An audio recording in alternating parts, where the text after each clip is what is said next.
ब्रज 84 कोस की परिक्रमा में 6 वन एक दिन में कैसे कर सकते हैं, वो भी अपनी कार से, और 6 वन दूसरे दिन में।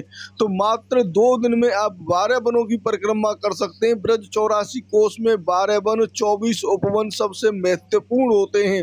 और हमने संपूर्ण ब्रज दर्शन चैनल ने काम प्रारंभ कर दिया है मैप लगाने का। जगह जगह पर अब मैप लगाने चालू हो गए हैं, मैप छपके आ चुके हैं और लगातार हम मैपों की अभी सर्वे कर रहे हैं और उसके बाद लगाना भी प्रारंभ कर दिए हैं, क्योंकि इस मैप की सेवा हमारे पास अनेकों भक्तों ने भेजी है। अब उनकी जो सेवा है वो स्वीकार कर ली गई है और लगातार अब कार्य प्रारंभ हो चुका है। तो आज इस वीडियो में आप 3 वनों के दर्शन करेंगे, कुमुदवन, तालवन और मधुवन। तो मधुवन सबसे पहला वन है। ब्रज 84 कोस की परिक्रमा कहाँ से चालू करते हैं तो वो भी आपको इस वीडियो के माध्यम से दिखाया जाएगा। ब्रज 84 कोस की परिक्रमा जय गुरुदेव मंदिर से चालू होगी और जय गुरुदेव मंदिर से मधुवन, तालवन और कुमुदवन 3 स्थान आज इस वीडियो के माध्यम से आपको कराए जाएंगे। तो अपनी कार से आप कैसे यात्रा करेंगे उसका पूरा आनंद आप इस वीडियो के माध्यम से लें, और सभी मंदिरों के महत्व के बारे में पूरी जानकारी दी गई है। तो इस वीडियो को बिल्कुल भी मिस न करें, बिल्कुल भी बीच में न छोड़ें, पूरा वीडियो देखें और अधिक से अधिक लोगों के पास आप शेयर भी करें। वैसे ये यात्रा विश्राम घाट से भी प्रारंभ हो सकती है। आज हम ब्रज 84 कोस की परिक्रमा कार से करने वाले हैं। अनेकों लोगों के सवाल रहते हैं कि कार से हम ब्रज 84 कोस की परिक्रमा कैसे करें। तो ये जय गुरुदेव मंदिर है, जय गुरुदेव मंदिर से ही हम अभी अपना टर्न लेंगे और सीधे पहुंचेंगे सबसे पहले मधुवन।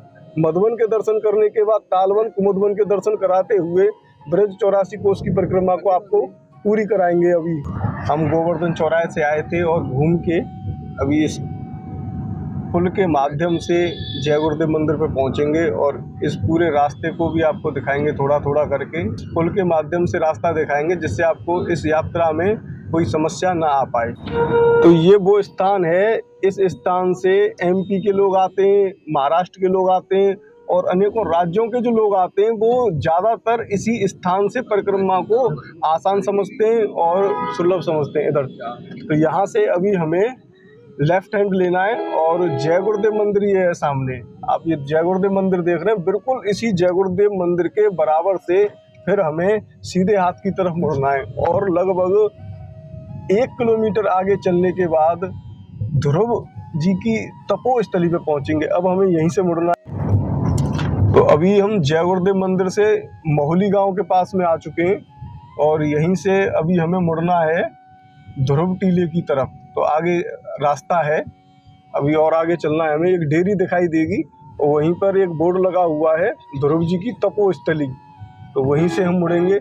वैसे हमने इसका पूरा वीडियो ड्रोन के माध्यम से भी दिखाया है, तो आप वो पुरानी वीडियो के माध्यम से भी देख सकते हैं। तो ये आप देख रहे हैं डेयरी यहाँ पर आ चुकी है और इस डेयरी के बराबर में ही रास्ता है, सामने ही लिखा हुआ है श्री ध्रुव मंदिर प्राचीन तपोस्थली परिक्रमा मार्ग।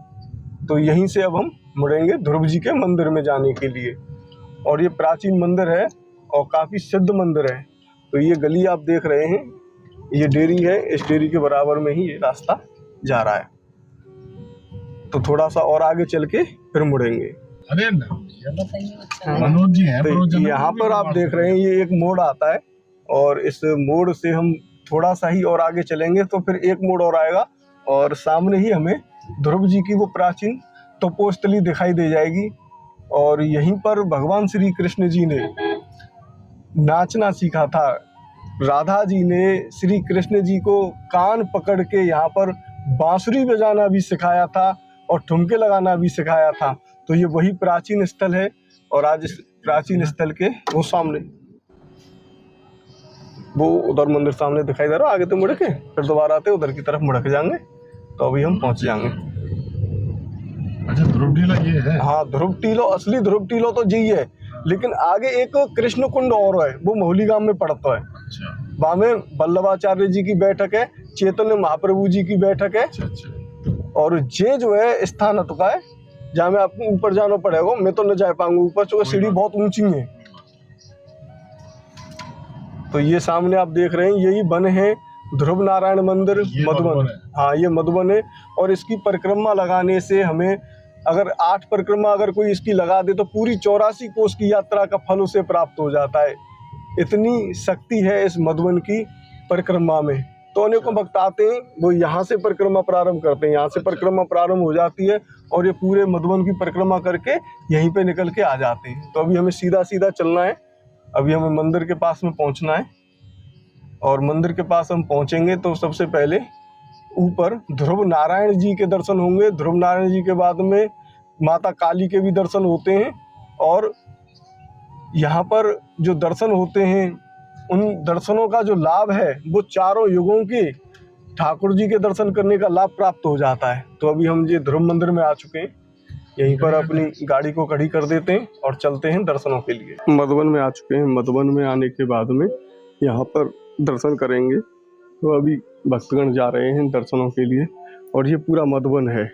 आप अगर इधर की तरफ देखेंगे तो यहाँ पर पूरे दर्शन हैं और सामने की तरफ ही लवणासुर की गुफा है, उसके भी हम आपको दर्शन कराएंगे और ये पूरे वन के परिक्रमा कराने की भी कोशिश करेंगे, क्योंकि अभी आपको जैसे पता है कि जो स्वास्थ्य है वो थोड़ा अभी हम सीढ़ियों पर नहीं चढ़ सकते हैं और ये काफ़ी ऊंची सीढ़ियां हैं।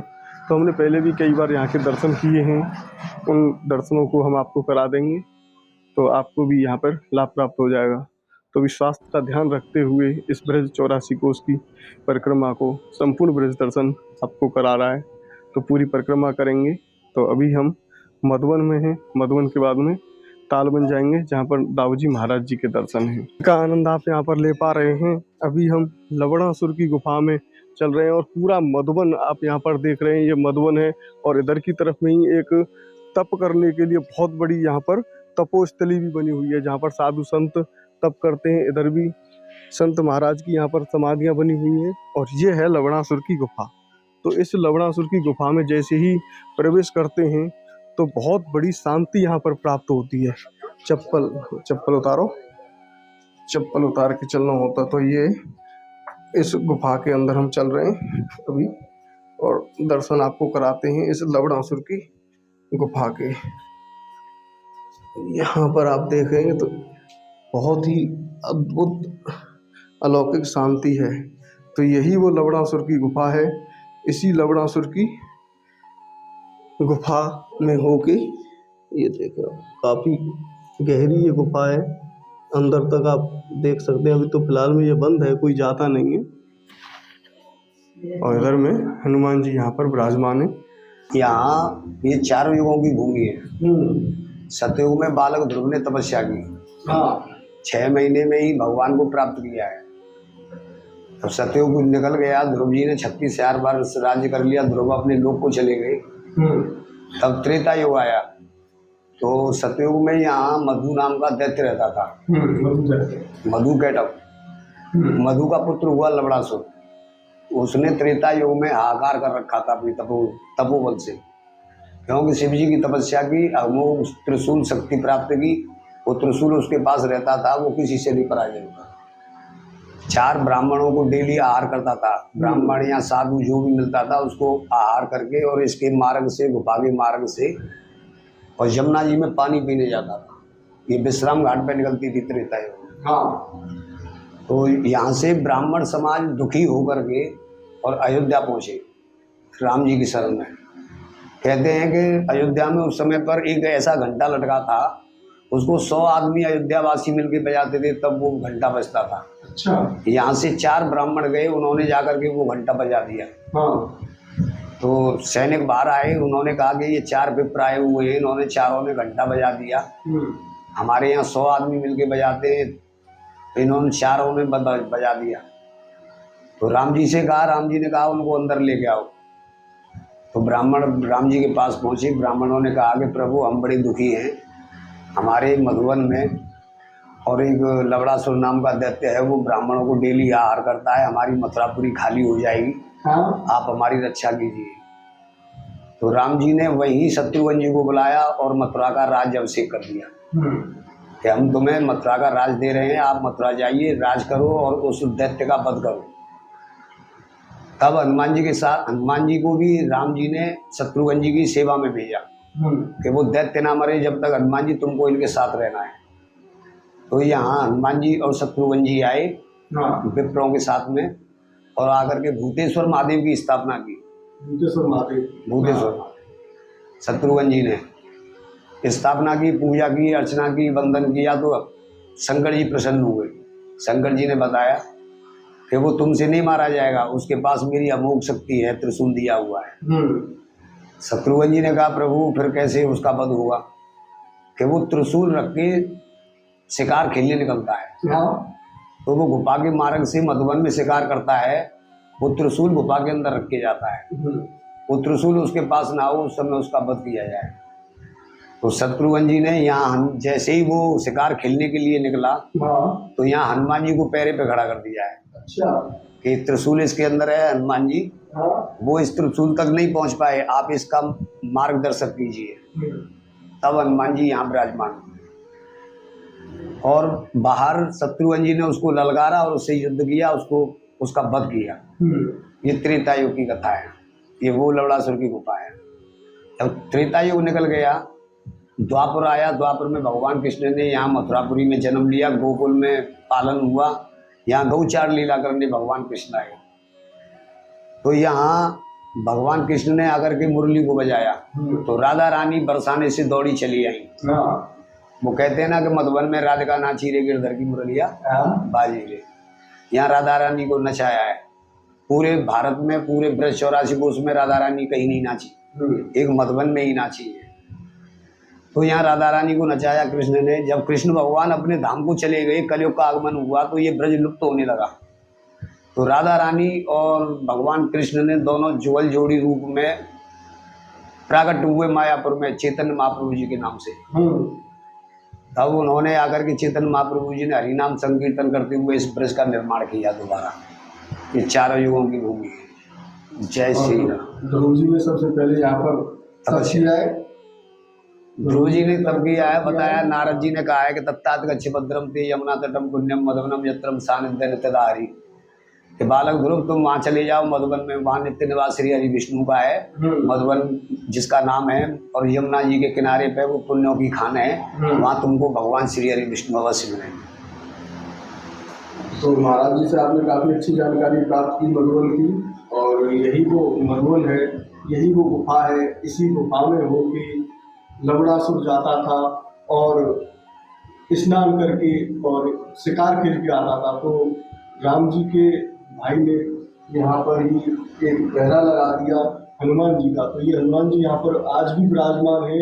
हनुमान जी का पहरा लगा दिया और इस गुफा को भी बंद कर दिया, जिससे कि लवणासुर अगर युद्ध में हार नहीं पाए और भागने की तरफ, पीछे की तरफ भागे, क्योंकि उसके पास जो त्रिशूल था वो अमोघ त्रिशूल था। उस त्रिशूल से कोई भी राक्षस हो या कोई भी देवता हो वो समाप्त हो जाता था, तुरंत उस त्रिशूल से समाप्त हो जाता था। मधु दैत्य ने उसको लिया था और उस त्रिशूल का एक और नियम था कि उस त्रिशूल को उसका एक पुत्र ही इस्तेमाल करता था, मतलब एक पुत्र ही इस्तेमाल कर सकता था, उसके बाद वो त्रिशूल स्वयं ही गायब हो जाता।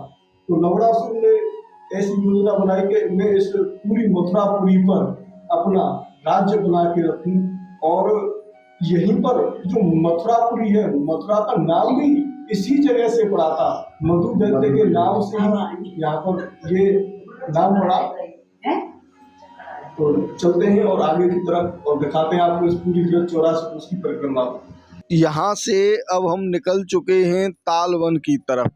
मधुबन से तालवन की दूरी लगभग 2 से 2.5 किलोमीटर की है और यहाँ से बिल्कुल सीधा रास्ता है, लेकिन रास्ता बहुत उबड़ खाबड़ है, बहुत बेकार रास्ता है। लेकिन बेकार रास्ते पर होके ही हम आगे की तरफ बढ़ेंगे और आज आपको तालवन के दर्शन कराते हैं। तो आप यहाँ पे देख रहे हैं जो कितना खतरनाक रास्ता है। लगभग 2 किलोमीटर लगातार हमें चलते हुए जो रास्ता पे है गए, और यहाँ पे जो आज यात्रीगण बैठे हुए हैं वो भी परेशान रह रहे हैं। देखो गाड़ी चलाए हुए में कितनी परेशानी है रही है। आज ब्रज की 84 कोस की परिक्रमा में इधर पीछे सब बैठे हुए हैं और इधर से उधर धक्का खामते हुए आनंद ले रहे हैं। तो आप भी जब गाड़ी ते जा यात्राएं करवे का जे आमे तो जी जरूर देख लें कि ब्रज के रास्ता कैसे कैसे यहाँ पे अच्छी जो VIP गाड़ी होते का है वो भी फैल है जामत है, वो इधर से उधर नाचवे लग जामत है। काफी जो रास्ता है वो खतरनाक रास्ता है ब्रज की 84 कोस परिक्रमा करवे को। तो गाड़ी वाले जो भी भैया आनो चाहे वो जहाँ चीजें देख के आवे कि उन पे गाड़ी चलानी आनी चाहिए गड्ढे में। तो देखो कितने भयंकर गड्ढे हैं। जी, बच में अलग लाइसेंस मिले यार। तो वैसे जो रास्ता होता का है उनमें तो लोग फर्राटे मार के गाड़ी चला लेते हैं, लेकिन जब ब्रज में आए के सब रास्ते खत्म है के भगवान श्री कृष्ण जी को रास्ता चालू है जहाँ तो। जब ब्रज में कोई भी व्यक्ति अगर एक कदम चलता है तो 10 कदम चल जाता है। जाको साक्ष्य हम आपको बतावे कि ब्रज 84 कोस की परिक्रमा 300 किलोमीटर की है। और भाई ब्रजवासी जो होता है या बाहर तक कुछ MP के लोग आम होता है वो मात्र 6 दिना में पूरी कैसे कर लेते हैं। 6 दिना के हिसाब से 50 किलोमीटर रह गई। हर एक आदमी 50 किलोमीटर कैसे चल ले वो। जो अनुमान होता है वो भी ज्यादा से ज्यादा 20 किलोमीटर तक एक दिना में एक आदमी चल सकता है, लेकिन जब 50 किलोमीटर वो आदमी चल लेते हैं। तो ऐसी जो ब्रज की महिमा है यहाँ पे आए के तो आदमी पता ना कहा है जाता है भाई लगातार चलते जाता है और 5 से 7 दिना में अपनी यात्रा कर लेते हैं। कछु जंगल ऐसे आ जाते हैं जहाँ पे रास्ता नहीं पता होती, तो वहाँ पे साक्षात रूप से अनेकों भक्तों ने दर्शन भये कि भैया एक बालक सो आयो और बाने हमें बता दी रास्ता, एक लाली आई बाने हमें बता दी रास्ता। हमें कछु खावे का जी नहीं क्या उस जगह पे ना मिले तो लाली ने बताई कि यहाँ चलो जा कुटिया में, यहाँ एक बाबा रहते हैं और वो बाबा सबने भोजन करवा मतलब भंडारो करते हैं। तो ऐसी ऐसी व्यवस्था करी गई है जहाँ ब्रज में, मतलब उन्हें पता ना कैसे ठाकुर जी दर्शन दे देते हैं, कौन का रूप में उन्हें दर्शन जरूर है जाते हैं। तो जो ब्रज की यात्रा है आनंद लेने वाली यात्रा है। जे पैसा खर्च करके ना आनंद आ पामत हुई, जो आनंद तो जब ही आ पामत है जब आप स्वयं आओगे और जब ब्रज की रज में आनंद लोगे। तो जी देखो रास्ता कैसा है, कितनी देर हमें आ गई है। अब हम तालवन की तरफ जा रहे हैं। तालवन पहुंच के ताल वन में बिहारी जी के दर्शन करेंगे और दाऊ जी महाराज के दर्शन करेंगे, ताल वृक्ष के दर्शन करेंगे। तो पहुंचने वाले हैं हम कछु देर में ताल वन। तो ये आप यहाँ पर देख रहे हैं यही वो असली ब्रज का रास्ता है जो अभी तक बना नहीं है। कितनी कोशिश की है हमने, लगभग 6 साल हो गए लगातार कि किसी भी तरीके से ये रास्ता बन जाए और रास्ता बन के अगर सही हो जाए तो यात्रियों के लिए राहत मिल जाए। लेकिन अब आप यहाँ पर देख ले कितना काम सरकार ने करवाया है। यहाँ पे ये पूरे गड्ढे के गड्ढे बने हुए हैं। ये वो रास्ता है जब बारिश पड़ती है तो यात्री यहाँ पर रपटते हुए जाते हैं। हमने इसका पूरा वीडियो बनाया था और वह वीडियो में पूरे यात्री कैसे कैसे रपटते हैं, कोई खेतन में गिर रहा है, कोई नाले में गिर रहा है, कोई गाँव में गिर रहा है। तो जा तरीका आते मतलब जो रास्ता खराब है जहाँ तक बारिश में। काफ़ी मुश्किलों के साथ में ये कार यहाँ पे आई है क्योंकि ये जो रोड था ये बहुत ज़्यादा खतरनाक था, जिसकी वजह से ड्राइव करने में काफ़ी दिक्कतें हुई। और अब हम आ चुके हैं दाऊ जी महाराज के दर्शनों के लिए। तो ये दाऊ जी महाराज हैं और यहीं पर ताड़ के जो वृक्ष हैं वो ताड़ के वृक्ष भी इसी जगह पर हैं। तो ये देखें आप, सबसे पहले इन ताड़ के वृक्षों के दर्शन करें क्योंकि धेनुकासुर को जब मारा था तो दाऊ जी ने उसे घुमा के मारा तो पूरे ताड़ के जो वृक्ष थे वो समाप्त हो गए, केवल ये 2 ही वृक्ष अब बचे हुए। और ये काफ़ी बड़ा मंदिर है। 84 कोस के जो यात्री होते हैं यहीं पे आराम करते हैं और ये गांव वाले भी उनके लिए व्यवस्था करते हैं। और ये दाऊ जी महाराज के बड़े ही सुंदर और भव्य दर्शन। दाऊ जी महाराज की जय, रेवती मैया की जय, कृष्ण कन्हैया लाल की जय, जय जय श्री राधे श्याम। भादों का महीना हो, ठंडी ठंडी हवा चल रही, ताड़ के फल पके हुए थे, इनकी खुशबू गोवर्धन पर्वत तक जा रही। माँ ठाकुर जी गौचारण कर रही। श्री दामा ने कही दाऊ भैया ठंडी ठंडी हवा में खुशबू कहाँ से आ रही है। दाऊ जी बोले यहाँ से थोड़ी दूर पे ताड़ को बने धैन का सो राक्षस सुबन की रखवारी करता है, कंस का साई बने आम आदमी कोई ना जाए। ग्वाल वाल पीछे लगे, चलो दाऊ भैया फल खाएंगे। दाऊ जी बोले आज तो शाम है गई, कल सोए मई गौचारण करेंगे, मई फल खाएंगे। दूसरे दिन हजारों ग्वाल वाल लाखों गैयन के साथ वन में प्रवेश है गए। दाऊ जी ने पेड़ हलाए, पके पके फल गिरे, ग्वाल वालन ने फल खाई। धैन का सो राक्षस माया वियो, माया से कौ गैया बन जाए, कौ बछड़ा बन जाए, दौड़ा दौड़ा के गैये ने मार में लगे। भगवान कृष्ण ने कही देखियो दाऊ भैया कोई नई गैया है कि हमारी गैयन में मिल गई है और गैयन ने मार रही है। जैसे दाऊ जी पहुंचे तो दाऊ जी सामने वो गधा का रूप धर के प्रकट भयो और पीछे से लाद दी। दाऊ जी ने दोनों पैर पकड़ लिए, इतनो घुमाया, घुमामत में वाके प्राण पखेरु उड़ गए और ताड़ के पेड़ पे फेंक दियो। एक दूसरे ते पेड़ गिरो, आधे से ज्यादा वन वैसे ही नष्ट है गो। ग्वाल वाल बोले, भैया तुमने तो गैया मार दे, गऊ हत्या लग गई, फल खाए तो प्यास लगी। दाऊ जी ने अपने हल के द्वारा कुंड को निर्माण करो। जब कुंड में जल नहीं आयो तो भगवान ने छड़ी के द्वारा गंगा जी को आह्वान करो। गंगा जी बुलाई, दोनों भाई नहाए, कृष्ण और बलराम। ग्वाल वाल सभी ने जल पियो। जो गंगा जी जावे लगी तो भगवान ने कही, आप जा रही हैं, आपको नाम मातम का होगो। इतवार के दिन ब्रह्म मुहूर्त में स्नान करें थे। गौ हत्या, ब्रह्म हत्या अगर धोखे से है जाए वो छूट जाएगी। धैन का सो राक्षस प्रहलाद को वंशजो। नरसिंह अवतार में भगवान वचन दे चुके, आज से आंदा तेरे वंश को नहीं मारेंगे। न्यो दाऊ जी पैबा को उद्धार करायो। जाको पूर्व जन्म को नामो शासिक, गंध माधन पर्वत पर दुर्वासा ऋषि तपस्या करते। दिन में गधा जैसे व्यवहार करतो, तपस्या में विघ्न पैदा भई। उन्हें श्राप दे दियो, जा तू गधा हो जा। महाराज श्राप तो दे दो, में उद्धार कब होगो। द्वापुर के अंत में कृष्ण बलराम का अवतार होगो, बलराम के हाथों तेरा उद्धार होगो। कृष्ण बलराम रेवती मैया, बलभद्र कुंड और वैत गंगा। बोल दाऊ जी महाराज की जय, रेवती मैया की जय, कृष्ण कन्हैया लाल की जय। जय जय श्री राधे श्याम। महाराज जी दर्शनों के बारे में और आप बताएं कैसे कैसे हुए? बीच में बलराम जी, बीच में उनकी पत्नी रेवती जी, और इधर भगवान कृष्ण। और ये 84 कोस में जो यात्रा चालू होने वाली है, कब से यात्रा चालू होगी 84 कोस की? 84 कोस की यात्रा चालू होगी 17 मई से। 17 मई से। हाँ कुछ पंचांगों में 15 मई भी बताया है। हाँ, बतावे हाँ। 17 दे रखी है। 17 तारीख। तो उस समय पे तो यहाँ पे रहने के लिए, खाने के लिए जो भक्त आएंगे बाहर से, हाँ, तो उन्हें क्या मतलब सुविधा मिल जाएगी यहाँ? भोजन मिल जाएंगे और रहने को खूब रहो। अच्छा, हाँ, भोजन मिल जाएंगे। बस यही दो चीजें हाँ। चाहिए आदमी को, और हाँ। क्या चाहिए? और ज्यादातर पब्लिक रात में चले, दिन में तो ना चले। गर्मी में तो दिन में चल, बस जाड़े में दिन में चलती, रात में रुक जाती। दाऊ बाबा के दर्शन कर ले, ब्रज के राजा के दर्शन कर ले, तालवन के दर्शन कर ले, और अब आप करो तालवन कुंड के दर्शन। तो जी तालवन को बहुत बड़ा कुंड है, मंदिर के पीछे तो लेके और काफी दूर तक ये बहुत बड़ा कुंड है। और जई कुंड के बराबर बराबर में है कि परिक्रमा चलती हुई जाते हैं और आगे की तरफ बढ़ेगी। और अब हम जाते चल रहे हैं सीधे कुमुदवन में।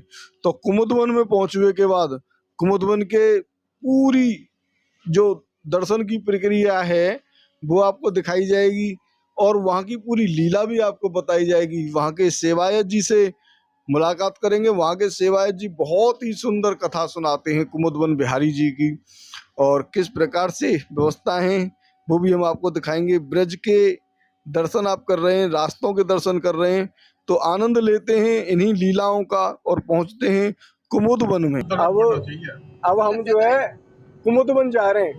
कुमुदवन में कुमुदनी वन है, और कुमुद वन को एक कुंडू है, और कपिल मुनि को आश्रम भी हुए। 5-6 जगह है वहाँ पे दर्शन करने का। चैतन्य महाप्रभु जी के चरण के दर्शन वहाँ पे है जामत है। अच्छा। और बहुत चीज ऐसी है जो यहाँ हम कुमुदवन में करेंगे। तो हमारे 2 वन क्लियर रह चुके हैं, मधुवन रह चुके हैं और तालवन रह चुके हैं। अब कुमुदवन और रह जाए वो, तो हम एक दिन में 3 वन के दर्शन कर लेंगे। मतलब जिन वन के दर्शन करने में मुश्किल से 3 घंटा 4 घंटा को समय लग जाता, बहुत आराम से करते हैं तब। और पैदल अगर करते हैं तो एक दिन में 3 वन रह जाते हैं। जी जो आगे हमें एक मंदिर दिखाई दे रहा है, यहाँ पे जो महाकालेश्वर को मंदिर है, उज्जैन में जो महाकालेश्वर है, वहाँ के दर्शन को फल यहाँ पे प्राप्त है जहाँ पर। तो जे रास्ता बन गो, जे रास्ता पहले बहुत खतरनाक हो, जिन्हें कई टुकड़ा बनवाया तो है, यहाँ के गांव के प्रधान ने बनवाया है जे। तो जे रास्ता तो इतनी बुरी गत होती है यहाँ पे। तो अभी हम कुमुदवन पहुँच चुके हैं, और ये कुमुदवन में कुमुद बिहारी जी हैं। सामने ही कुमुद बिहारी जी हैं, कपिल मुनि जी के यहाँ पे दर्शन है। और ये सामने ही तीर्थ स्थल है जहाँ पर स्नान करने मात्र से ही सारे रोग आप यहाँ पर दर्शन कर रहे हैं कुमुद बिहारी जी के। तो ये ही कुमुद बिहारी जी हैं। बड़े ही सुंदर यहाँ दर्शन है कुमुद बिहारी जी के। ये देखें आप, कितने दिव्य और भव्य यहाँ पर आनंद प्राप्त होता है भक्तों को। यहीं पर कपिल मुनि जी भी यहाँ पर विराजमान हैं। तो अभी हम कुमुद बिहारी जी में पहुँच चुके हैं। यहाँ के सेवायत जी हैं, उनसे जानेंगे कुमुद बिहारी जी की महिमा के बारे में। जी। कमोद का नाम यहाँ कैसे विख्यात हुआ? शास्त्रों में वैसे बोलते हैं कमोद शास्त्रों का नाम। भगवान ने यहाँ क्या किया? कपिल मुनि यहाँ कैसे बैठे, क्या हुआ? ये कपिल मुनि की कथा। ब्रह्मा जी चोरी करके ले गए बछड़े ग्वाले, वो कथा वो यही की है। क्योंकि भगवान ने पृथ्वी में लीला किया सारे में। कृष्ण लीला ही कृष्ण है, भाव के भगवान हैं। वैसे ये बहुत महत्वपूर्ण है शास्त्रों में, वेदों में, इतिहासों में या भक्ति में, संत महात्माओं के भक्तों के हृदय में बहुत भावनीय स्थान है ये ब्रज के। यह ब्रज का तीसरा वन है। कथा तो बहुत लंबे हैं, लेकिन दो पॉइंट की बात तो आ जाते हैं थोड़ी सी। भगवान जब यहाँ गाय चलाने को आए तो यहाँ कोई लाख से बद नहीं हुआ। इस स्थान पर लाख से बद नहीं हुआ। यहाँ जब अच्छी जगह सुंदर देगी, शांति की जगह, ग्वाल वाल अपना यहाँ बैठ गए। हमारे ब्रज की भाषा मोटी तो है। ग्वालों ने कहा, लाला तेरी गायों को ठेकाना है हम पे कछु। तेरी 9 लाख गाय भैया, और तू जा गाय देखने को, हम यहाँ बैठ के आनंद लेंगे, अपने बात करेंगे बैठ के। कन्हैया गाय देखने गए तो बताया जा रहा गोपी यहाँ भगवान को छाक लीला लेके आई। ब्रज की गोपियाँ राधा जी के साथ में उस समय पर भगवान ने वो छाक लीला के लिए यहाँ ऐसा कुछ बताया जा रहा है कृपा से, तो गोपी छाक लीला लेके आए तो ग्वालों ने कन्हैया को आने नहीं दिया। गाय देखने चले गए और वो गोपियों से दही खा लिया छुड़ा के। जब कन्हैया लौट के तुरंत आया तो कन्हैया को जवाब देने लगे, बच्चे बात तो नहीं कुछ छिपता है। तो क्या बोले, आज दद मीठो मदन गोपाल, बहुत दिना हम बसे कुमोद वन कृष्ण तुम्हारे साथ, ऐसो स्वाद हम कबूल चाखो सुन गोकुल के नाथ। आने पात बनाए दोने दिए सबन में बांट, आप हंसत हसावत ग्वालम तुम तुरन के नाथ। कन्हैया ने एक बात कही उनसे बच्चों से, पद में तो बहुत दाने हैं। जिन्हें चाखे सुन रहे मेरी हथेली चाट, भाई मेरा उंगली चाट के देख लो। गोपियाँ बोली, लाला हम तुम्हारी कथा सुनने को नहीं आए यहाँ। तुम जो अपनी वार्ता कर रहे हो करते रहो, लेकिन हम तो अपने घर से डर के मारे, हमारी सासू जी निकलने नहीं देती घर से, गालियाँ देती हैं और हमारे पति पिटाई करते हैं। तो कन्हैया हमको इस जगह घुमा के दिखा दे। कन्हैया ने जब घुमा के दिखाया तो ग्वाल वाल शरारती होते हैं। एक तो पशु चलाने वाला बच्चा, दूसरे जंगल का, तीसरे में कृष्ण का साथी। बच्चों ने गोपियों को पकड़ के और कुंड में, भगवान कन्हैया को पकड़ के कुंड में ले गए, हाथ पकड़ खींच के, और वहाँ जल में जल का लीला किया कृष्ण ने। गोपी ने कमल के फूल उठा के भगवान को भेंट दिए। वो 2 हैं कमल, एक सफ़ेद कमल, एक कमोदनी छोटी छोटी। उन्हें भगवान ने जल का लीला किया और जल की लीला में यहाँ बैठ कर गोपियों ने कमल के फूल उठा के भेंट दिए।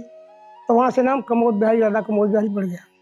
भगवान कपिल गंगा सागर निवासी ने यहाँ कृष्ण का तपस्या किया है, कृष्ण का भजन किया बैठ के। क्यों 5 महीने सबता रहे देवती कथा कटमुनि की सुनते, कथा बहुत बड़े हैं। ब्रह्मा जी को शक हो गया, भगवान ने एक लीला करी, लाला कल यहाँ छाग लीला करेंगे। गोपियाँ चली गई जब, तो मदमंगल ने तर्क लगाई, लाला कहाँ से आवो, कौन से होटल पर से आवो प्रसाद, क्या तो पता भंडारा कहाँ होगा। कन्हैया ने अपने घर से लेके आओ। तो कन्हैया को जो है, जो कन्हैया तो राजा का बेटा था, लेकिन ग्वाल भी अच्छे थे। मदमंगल तो अपने घर में गरीब आदमी थे, घर में खाते नहीं बनाते नहीं, क्योंकि राजमहल में खाते हैं। गुरु का बेटा सांडरमणि का, इसलिए महत्व तो कृष्ण के साथ में उसका ज़्यादा है, मोटा खाने वाला ब्राह्मण। कन्हैया ने घर से कहा तो सब लोग बच्चे गए घर पे और बढ़िया बढ़िया पदार्थ लाए बना के। एक मदमंगल घर में कुछ नहीं, तो मैया से कहा, माँ आज हमारा लाला पहली बार खाने को मांगता है। मैया ने कहा, बेटा मैं तो माला झोला कर रही हूँ, हरि नाम रट रही हूँ अभी, और मैं तो हमारे राजमहल में नहीं गई, प्रसाद भी नहीं आया, तुझे घर से कहाँ से दे दूँ। तो खट्टा पदार्थ लेके आ गया, वो 2-5 दिन रखा हुआ। कुछ भी कड़ी हो, खीर खिचड़ी दलिया कुछ भी हो, वो खाने के योग्य नहीं है, फिर भी थोड़ा है, वो लेके आ गया। माने उसको डांट दिया तो समाज में किसी को दिया नहीं कि मेरी बदनामी हो जाएगी, मेरे कन्हैया को ये कोई तकलीफ कर देगा, तो स्वयं खाने लगा। भगवान ने उसके मुँह से निकाले खा लिया। ब्रह्मा जी सीधे पागल हो गए कि ये पार ब्रह्म नहीं है, नारायण नहीं है, गोविंद नहीं है। तो भगवान के बछड़े ग्वाले बच्चे उठा के ले गए। लीला यहीं हुई। वो लीला यहाँ लेकिन सेई ने वो यही कथा सुनाएंगे। चौमा पे मंदिर है ना, चार चार चार मुख वाला राम, यही बताएं क्यों वहाँ भोजन किया है, ये वन भोजन किया है, यहाँ एक टाइम भोजन किया है। तो वडीला अलग अलग है लेकिन उसको एक ही जगह दे देते हैं। तो ये प्रांगण में एक लिए, इसमें कोई गलती भी नहीं है। गाय तो 9 लाख है, कहाँ तक चल रही है भाई? गाय 9 लाख कितने एरिया में आ रही है तो मान ली जाएगी। और जब ये लीला यहाँ हुआ तो यहाँ भगवान को कोई सम्मान नहीं दिया ब्रह्मा जी को। ब्रह्मा जी बन के बैठ गए, लीला तो बहुत बढ़ जाएगी। बनाए हुए बच्चे भगवान के घासों के पेट में चले गए, अभिमान कंस का राक्षस आ गया। और ब्रह्मा जी ने इतना प्रयास किया पीछे जाके कि भगवान को बहुत कुछ बहला ने ढोला। तो भगवान से कहा, गोविंद आपने मेरी गद्दी का हरण किया, चुरा ली। ब्रह्मा कृष्ण ने कही डाला, ब्रह्मा जी भाई बूढ़े बाबा तुमको शर्म नहीं आई, तुमने मेरे बच्चे चुराए, मेरे बछड़े उगाड़े लिए। तो ब्रह्मा ने जवाब दिया, कन्हैया मेरा दांत बनाने का है, सृष्टि को बनाता हूँ मैं, तो ले भी सकता हूँ। कृष्ण ने कहा ना, मेरे घर से लेने का अधिकार नहीं तुम्हारा, मेरा घर है ब्रज।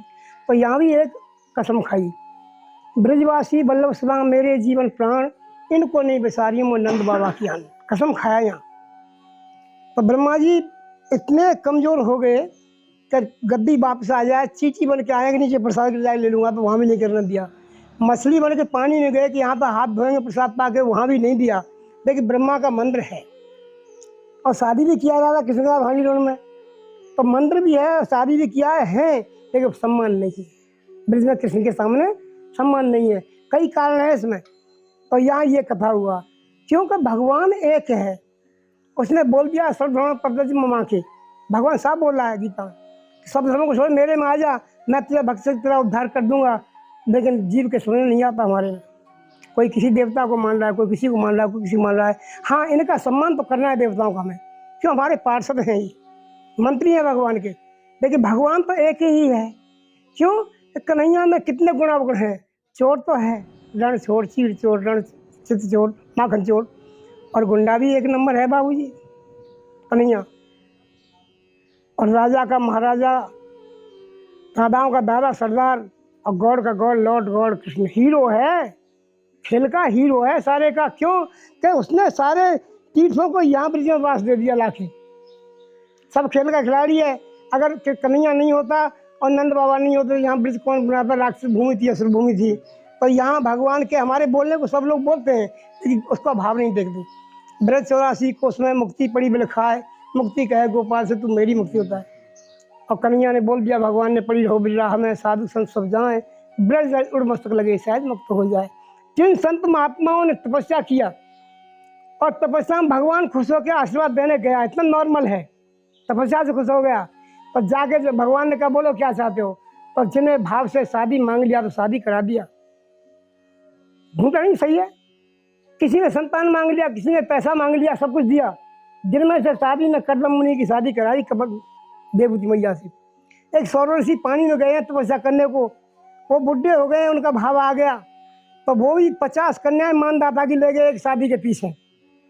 वशिष्ठ महाराज की शादी तपस्या की और अरुंधति नाम की अप्सरा से करा दिया, शास्त्र बता रहे हैं, मैं नहीं बता रहा। एक रूरू एक वो हुए हैं जरत्कारु नाम के, और जरत्कारु ऋषि की शादी लड़का वैसे ही है, वन में तपस्या चला गया, लेकिन उसकी शादी बहुत कभी करा नाग कन्या से, उससे मनसा देवी हो गई, संगम नहीं किया। तो ये कथाएं हैं, इनके कोई मोड़ का ठिकाना नहीं है, हरियंत्र कथानता। लेकिन भगवान ने जिन ऋषियों ने तपस्या के भाव से चरणों का रज मांगा, वही रज आज ब्रिज के अंदर पड़ी हुई है गोविंद के चरणों की। वो गया तो है यहाँ के, तो उसके चरणों की रज में हम तुम निकल रहे हैं। संत का पैर साधु का लग के, गाय का पैर लग के, हमारे तुम्हारे भक्तों का पैर लग के, वही ब्रिज की गंदी मिट्टी हमने की है जीव ने, वही उड़ के और ब्रिज की रज बन के हमारे ऊपर बरस रही है, हमारे सांस में, नाक कान मुँह में जा रही है।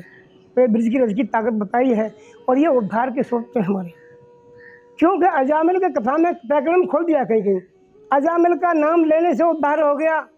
जो एक छोटी औरत बताते हैं, उसको छोटी नहीं थी, कितना भाग्य नारायण नाम का लड़का बनाया उसका, और अजामिल का उद्धार कराया नारायण नाम से।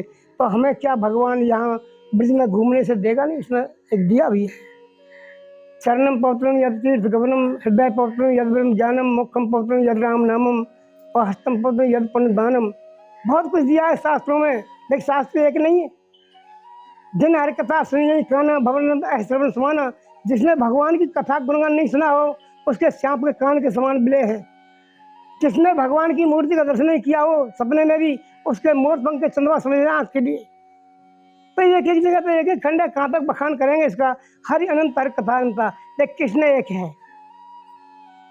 उसने एक बार नहीं अनेक बार कह दिया कि मेरे में आ जा, सबको छोड़ दे, लेकिन सम्मान सबका करना पड़ेगा। घर में परिवार में सबका करना पड़ेगा, ऐसे देवताओं को सम्मान करना पड़ेगा, लेकिन मुख्य तो एक है। भाई राष्ट्रपति तो एक है हमारा, ये तो सब पार्षद है देवता, हाँ सम्मान इनका करना पड़ेगा, छोड़ना नहीं है, सम्मान तो करेंगे। ये भगवान की लीला है। ब्रज में तो भगवान ने इतना कुछ दिया, ये चिन्मय है, धाम है ब्रज के, देखने में नहीं लगेगा। जब भगवान यहाँ आए थे तब के लिए श्लोक बहुत बड़े बड़े हैं। भगवान ने स्वयं चिंतन किया है। बनम कुमुद वनाक्ष तृतीय मुत्तम परम तत्व गत्वा नरोदेवे मम लोके नहते।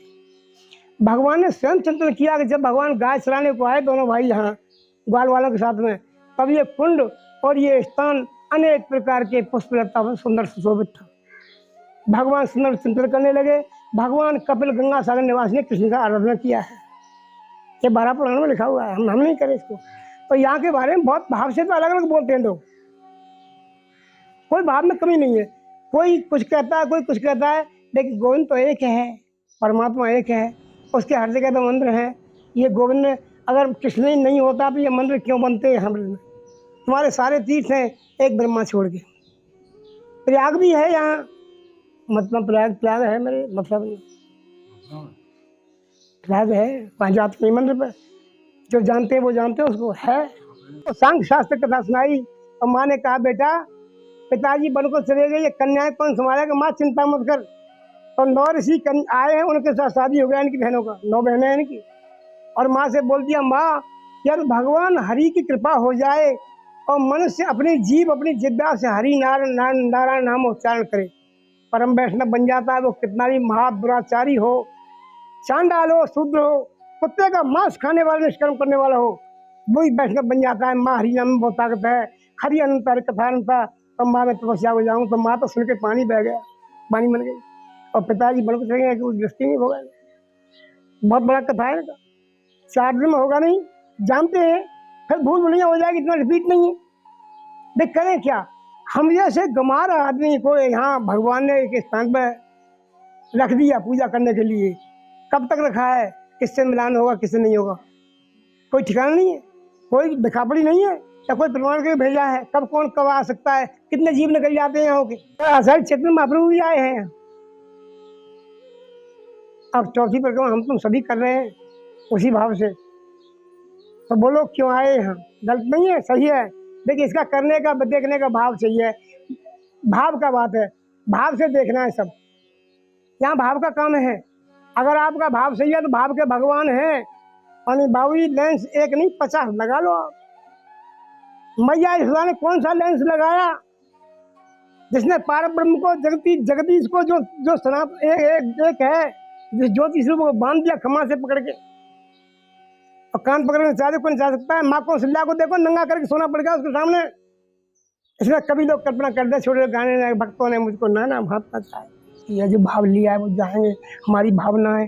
कहीं यार मैं यहाँ हूँ, तुम जाओगे कहाँ, कौन कराएगा तुम्हें? देखिए उसका पता नहीं चला, नंदवान के नहीं पूछते दे जाएंगे।